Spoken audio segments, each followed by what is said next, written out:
Hello student, welcome to Amrish Vishwakarma classes. आज हम लोग सेल चैप्टर में आगे की तरफ पढ़ेंगे और आज की वीडियो में हम आपके सामने लाए हैं न्यूक्लियस। तो आज हम लोग न्यूक्लियस को जानेंगे और न्यूक्लियस के अंदर कौन कौन से उसके इम्पोर्टेंट पार्ट होते हैं, इम्पोर्टेंट कंपोनेंट होते हैं, उसकी चर्चा करेंगे। तो आइए सबसे पहले हम लोग आज शुरू करते हैं, वो है न्यूक्लियस। न्यूक्लियस को हिंदी में केंद्र भी कहते हैं। तो न्यूक्लियस क्या है?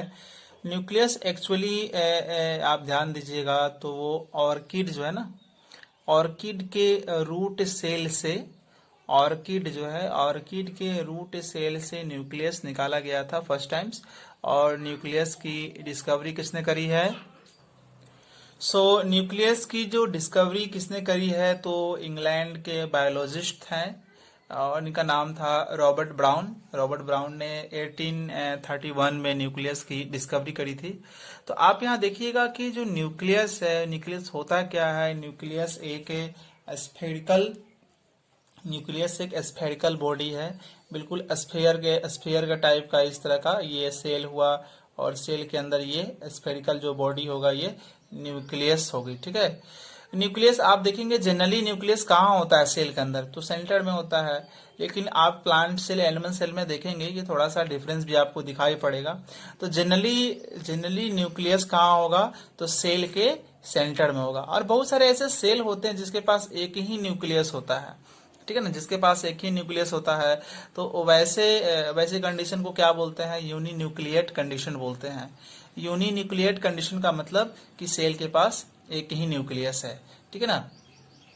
अभी क्या होता है कि बहुत सारे ऐसे भी सेल्स होते हैं, कुछ ऐसे भी सेल्स होते हैं जिनके पास एक से ज्यादा न्यूक्लियस होता है। तो इस कंडीशन को कहते हैं मल्टी न्यूक्लिएट कंडीशन। अच्छा, कौन से ऐसे सेल है जहां पर एक से ज्यादा न्यूक्लियस होते हैं? तो मसल सेल है, और जो फंजाई होता है ना, फंजाई माइक्रो ऑर्गेनिज्म है ये, इसके अंदर जो सेल पाई जाती है, और मसल सेल जो होती है, इसमें एक से ज्यादा न्यूक्लियस पाया जाता है। यानी कि ये क्या है? मल्टी न्यूक्लिएट सेल्स हैं, ठीक है। अगर हम लोग बात करें, आगे की तरफ बात करें, तो आप यहाँ देखेंगे कि सेल के अंदर एक सेल, जैसे कि मैंने अभी बताया आपको, एक सेल है। तो सेल के अंदर बहुत सारे पार्ट होते हैं, बहुत सारे कंपोनेंट होते हैं, लेकिन उसमें सबसे बड़ा जो कंपोनेंट होता है वो आपका क्या होता है? वो आपका न्यूक्लियस होगा।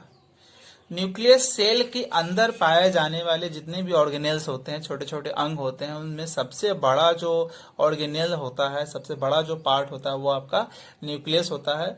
और एक्चुअली सेल के अंदर जितनी भी एक्टिविटीज होती है, सेल के अंदर जितने भी एक्टिविटीज होती है, जितने भी काम होते हैं, उन सभी कामों को, सभी एक्टिविटीज को कौन कंट्रोल करता है? तो उन सभी एक्टिविटीज को यही कंट्रोल करता है, जिसको हम लोग बोलते हैं न्यूक्लियस कहते हैं।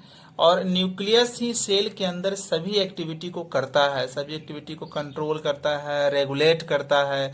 इसीलिए न्यूक्लियस को कहा जाता है brain of the cell. Nucleus is known as brain of the cell. अभी स्टूडेंट हम लोग देखेंगे प्लांट सेल और एनिमल सेल को थोड़ा सा ध्यान देंगे, हम लोग स्टडी करेंगे। जैसे अगर हम, ये आप देख सकते हो, ये आपका प्लांट सेल है, ये एनिमल सेल है। तो प्लांट सेल में सबसे पहले सेल वॉल, फिर ये सेल मेम्ब्रेन, फिर ये large vacuole. Large vacuole means एक खाली जगह होती है जहां पर फूड पार्टिकल आके स्टोर हो सकता है टेम्पररी। तो आप देखेंगे कि प्लांट सेल में न्यूक्लियस क्या होता है? बीच में नहीं होता है। प्लांट सेल में न्यूक्लियस जो होता है वो पेरीफेरी में होता है। ये जो आप बाउंड्री देख रही है ना, ये सेल मेम्ब्रेन की, तो सेल मेम्ब्रेन से थोड़ा सा चिपका हुआ रहता है, सटा हुआ रहता है, यानी कि सेंटर में नहीं होता। तो क्या बोलेंगे कि nucleus is near the periphery. Periphery का मतलब ये जो बाउंड्री है इसके आसपास होती है, सेंटर में नहीं होती। किसमें? प्लांट सेल में। अब एनिमल सेल में आप देखेंगे, तो एनिमल सेल में देखेंगे ये सेल मेम्ब्रेन है, ये न्यूक्लियस है, छोटा सा वैक्यूल होता है, क्योंकि एनिमल फूड को स्टोर नहीं कर सकते हैं, थोड़ा बहुत करते हैं या नहीं भी करते हैं। तो इसका जो न्यूक्लियस होता है वो बिल्कुल सेंटर में होता है। किसका? एनिमल सेल का न्यूक्लियस सेंटर में, जबकि प्लांट सेल का न्यूक्लियस होता है वो पेरीफेरी के पास होता है। पेरीफेरी मीन्स ये जो सेल मेम्ब्रेन है उसके क्लोज होता है, राइट। स्टूडेंट अभी हम लोग जानेंगे कि एक न्यूक्लियस के अंदर कौन कौन सी चीजें होती है, उसको बोलते हैं कंपोनेंट ऑफ न्यूक्लियस। तो एक न्यूक्लियस के अंदर जो है न्यूक्लियर मेम्ब्रेन होता है ना, न्यूक्लियर मेम्ब्रेन, या इसी को बोलते हैं न्यूक्लियर एनवेलप बोलते हैं, एनवेलप। फिर न्यूक्लियोलस होगा, ये सभी न्यूक्लियस के अंदर ही होते हैं। पहला न्यूक्लियर मेम्ब्रेन या न्यूक्लियर एनवेलप, सेकेंड होगा न्यूक्लियोलस, और थर्ड जो कंपोनेंट होता है जिसको बोलते हैं न्यूक्लियर सैप या न्यूक्लियोप्लाज्म, और जो फोर्थ और इम्पोर्टेंट होता है उसको क्रोमैटिन मटेरियल बोलते हैं। तो अब हम इन चारों को वन बाय वन जानने की कोशिश करेंगे। उससे पहले हम लोग देख लेते हैं कि न्यूक्लियस का स्ट्रक्चर और वो कौन सी चीजें कहाँ होती है उसको।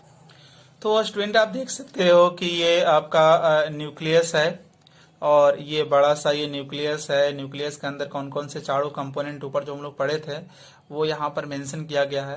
तो आइए हम लोग सबसे पहले स्टार्ट करते हैं। सबसे पहले आप देखेंगे कि मैंने आपको ऊपर बताया था अभी कुछ देर पहले कि सबसे पहला जो होता है वो न्यूक्लियर मेम्ब्रेन होता है जिसको न्यूक्लियर एनवेलप बोलते हैं। तो आप देखिए ये जो है और ये जो है, ये दो लेयर है ना, बाई लेयर का न्यूक्लियर एनवेलप जो होता है, यहाँ ध्यान दीजिएगा, न्यूक्लियर एनवेलप इसी को बोलते हैं न्यूक्लियर मेम्ब्रेन, है ना, इसी को बोलते हैं। ये क्या है, दो लेयर होती है, ठीक है ना, एक बाहर लेयर आउटर लेयर है, एक इनर लेयर है। तो आउटर लेयर में क्या होता है, इनर लेयर तो आप देख सकते हो ये, और आउटर लेयर में क्या होता है, बीच बीच में गैप सा है, ठीक है ना, बीच बीच में ये गैप सा है।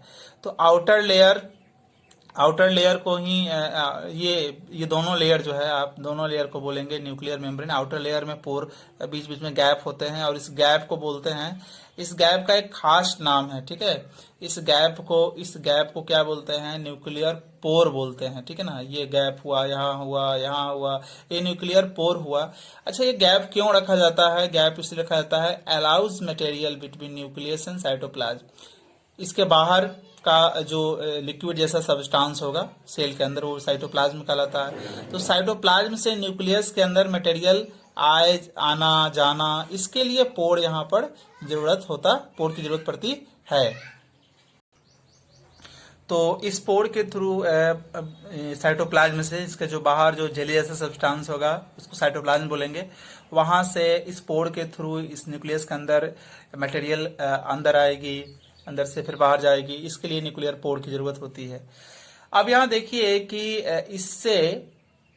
इसके अंदर जो आप ये देख रहे हो ना, थ्रेड जैसा, धागे जैसा जो स्ट्रक्चर आपको दिख रहा है, धागे जैसा जो आपको स्ट्रक्चर दिख रहा है, इस धागे जैसा स्ट्रक्चर को बोलते हैं क्रोमैटिन, ठीक है ना, क्रोमैटिन बोलते हैं। इस धागे जैसे स्ट्रक्चर को क्रोमैटिन बोलेंगे। अब ये क्रोमैटिन डीएनए का बना होता है, और एक प्रोटीन, खास किस्म के प्रोटीन से बना होता है जिसको बोलते हैं हिस्टोन। हम इसको सारे टॉपिक को हम वन बाय वन डिस्कस करेंगे डिटेल में। तो अभी मैं बस आपको ब्रीफ में समझा दे रहा हूँ।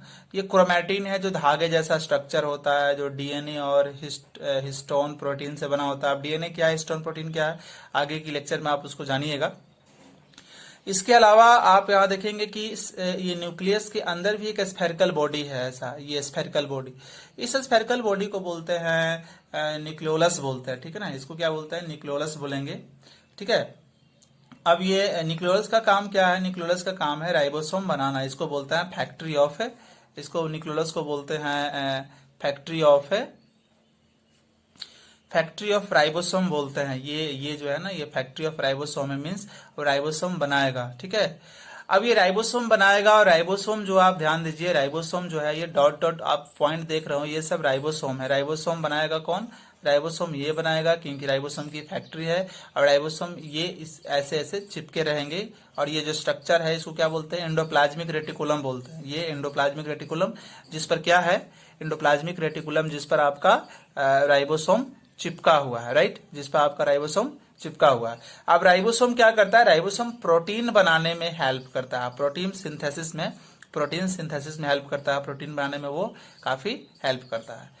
इसके बाद आप देखिए, आप इसके अंदर आप ये देख रहे हैं, ये सब ऐसा किया हुआ है, ये सब इसके अंदर भी लिक्विड जैसा सब्सटेंस होता है, जिसको बोलते हैं न्यूक्लियोप्लाज्म या न्यूक्लियोसैप बोलते हैं ना। वो लिक्विड जैसा, जेली जैसा सब्सटेंस होता है न्यूक्लियस के अंदर, इसलिए उसको न्यूक्लियोप्लाज्म बोलेंगे और या न्यूक्लियर सैप बोलेंगे। इसका काम क्या है, न्यूक्लियस का एक खास शेप होता है और खास उसका साइज होता है। तो न्यूक्लियर का खास शेप और खास साइज, यानी कि समझिए कि न्यूक्लियस का जो शेप और साइज होता है उसको मेंटेन कौन करता है, तो उसको मेंटेन करता है इसके अंदर प्रेजेंट जो स्टिकी लिक्विड जैसा सब्सटेंस होता है, जिसको हम लोग बोलते हैं न्यूक्लियोप्लाज्म, वो मेंटेन करता है। तो गाइस, इस तरह से हम लोगों ने बहुत ही शॉर्ट में न्यूक्लियस के बारे में जाना। अब हम लोग डिटेल से वन बाय वन टॉपिक को करेंगे। तो अगली क्लास में हम सारे टॉपिक को, ये जो डिस्कशन पॉइंट ऑफ डिस्कशन था, nuclear membrane, nucleolus, nuclear SAP, तो इन सारे को हम डिटेल से अगले लेक्चर में हम जानने की कोशिश करेंगे। और तो इस वीडियो में इतना ही है student. So thank you for watching and thank you for your support. So keep learning, stay healthy eight Holmes. Thank you.